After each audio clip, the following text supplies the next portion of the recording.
Here is Elon Musk on Joe Rogan describing the reason that he decided to spend $54 billion on the purchase of Twitter. It's fascinating. We'll be back to discuss. What has it been like? You've owned X for a year now. Oh yeah. Do you ever wake up in the middle of the night and have a dream that you didn't do it? And your life is infinitely easier? Well, it's certainly a recipe for trouble, I suppose, or contention. What was it ultimately that led you to make the decision to do it?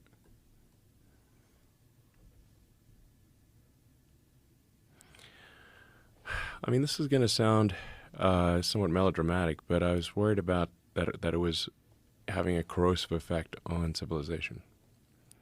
That it was just having a bad impact, and I think part of it is that it's where it was located, which is downtown San Francisco. And while I think San Francisco is a beautiful city, and we should really fight hard to kind of right the ship of San Francisco. If you've walked around downtown San Francisco, right near the FK Twitter headquarters, it's a zombie apocalypse. I mean, it's rough. Have you been in that area? Not lately. No. Yeah. I've heard. It's crazy. I've heard it's crazy. I've heard you really can't believe it until you actually go there. You can't believe it until you go there. So now you have to say, well, what philosophy led to that outcome? And that philosophy was being piped to Earth.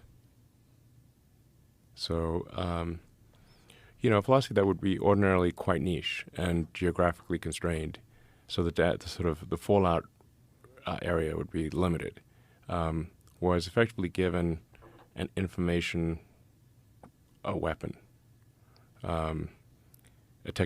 information technology weapon to propagate what is essentially a mind virus to the rest of Earth.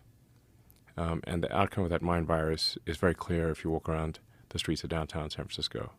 It is the end of civilization. And it's not just propagating the mind virus, but suppressing any opposing viewpoints.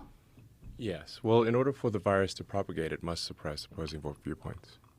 So, because it doesn't stand up to scrutiny. Correct.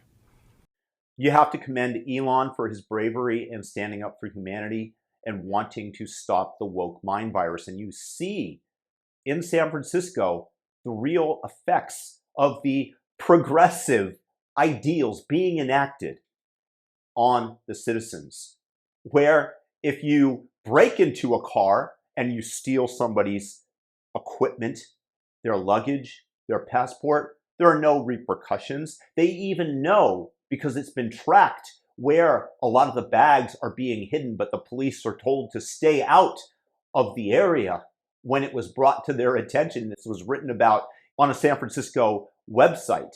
But this is the progressive ideals that you see in motion. The woke mind virus, as Elon calls it. The challenge is that although Elon did stem the flow from one direction, or at least gave proportionality to sane ideas, now Elon needs to buy TikTok because the Chinese are spreading this woke mind virus into the minds of the youth. Now, this is not done necessarily for ideological reasons. This is because the Chinese want power and want to take over the world, want to take over the West. And according to The Art of War by Lao Tzu, the greatest victory is achieved when you can destroy a country without even firing a shot. And that is why the feed on TikTok is so different in China, where they idolize mathematicians, where they encourage students to learn physics, mathematics, engineering, or even dance, or pro-China messaging is all that is contained. So they are using it to proselytize the CCP, the Chinese Communist Party, within the nation of China. But when you go outside, what they do is they attempt to use TikTok as a means to spread the woke mind virus in terms of getting youth to transgenderize, if that is a verb, or to hate Western values, or to promote wars between Hamas and Israel and try to get Iran involved and to show the atrocities, not of Hamas, but supposedly of Israel.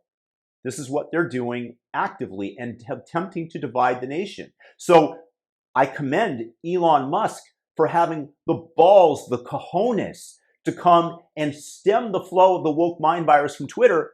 But as long as TikTok is allowed in the United States, the same mind virus is flowing predominantly to the youth, which is why they are supporting Hamas. And 51% of Gen Z apparently believe that the Hamas attacks on Israel were justified. You know, the murder of innocent babies, the beheading of them, throwing them into ovens, which is about the sickest thing that I could possibly report on. The wanton destruction and murder of Thai citizens that were working on the farms there in Israel.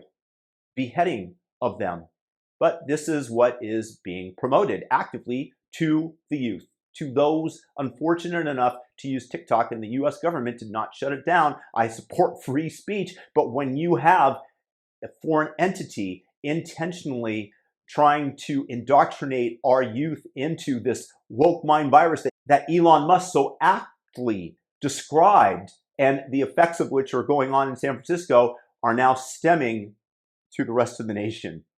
Elon has fought valiantly against wokeness and the destruction of Western values which it brings, which is the sole purpose of it, more than any other human being. And we must all give him tremendous credit and support him, and also see that woke mind virus invading our society from other sources. And that includes the New York Times, TikTok, and other leftist organizations and the Democratic Party. I just hope that there are enough brave people out there that will help stem this flow. Peace, have a great day, and congratulations to Elon for helping to stop the zombie apocalypse, however temporarily.